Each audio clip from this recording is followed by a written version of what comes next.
আসসালামু আলাইকুম বন্ধুরা। আজকে ঘাটিনা ব্রিজ মানে এটা আমাদের উল্লাপাড়ার একটা ঐতিহ্য।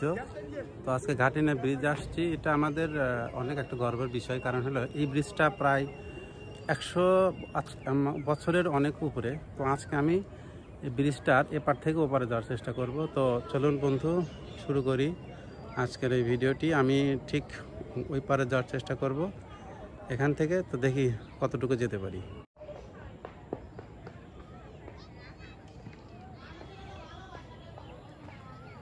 তো চলুন শুরু করি আজকের ভিডিওটি। আমি আসলে এর আগে কয়েকবার রিপোর্টে গিয়েছি, তো আজকেও তার ব্যতিক্রম নয়। আমিও চেষ্টা করতেছি, মানে যদিও এটা রিস্কি হয়ে যায়, কখন ট্রেন আসবে বলা কঠিন, তারপরও আপনাদের দেখানোর স্বার্থে যাচ্ছি।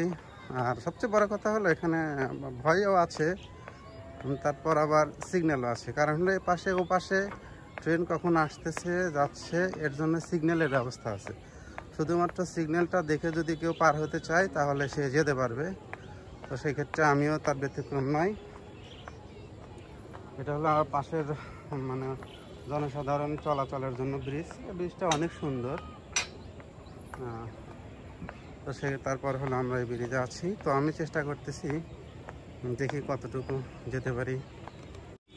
যদিও বা রিস্কি হয়ে যায়, তারপরও কিন্তু যাচ্ছি আর যাচ্ছি। আমি এর আগে কয়েকবার গিয়েছি। এটা আমার জন্য আসলে মামুলি ব্যাপার এবং ডাল ভাতের মতোই ব্যাপার। শুধুমাত্র টাইম টেবিলটা যদি একটু খেয়াল করে আসা যায় তাহলে এখান থেকে আপনি আপনার গন্তব্যে আসতে পারবেন, কোনো প্রবলেম হবে না ইনশাল্লাহ। তো আমি অলরেডি ব্রিজের যে মূল অবকাঠামো মিডল পয়েন্ট সেখানে চলে আসছি। তো চলুন আর একটু সামনের দিকে আগাই।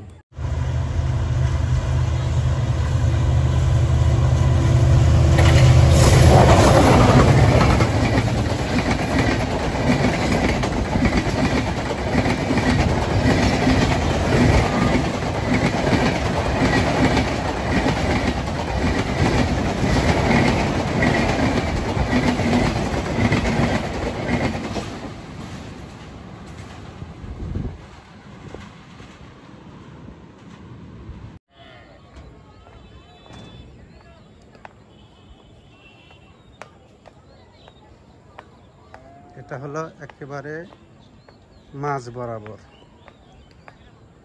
বরাবর চলে আসলাম। ও শিট।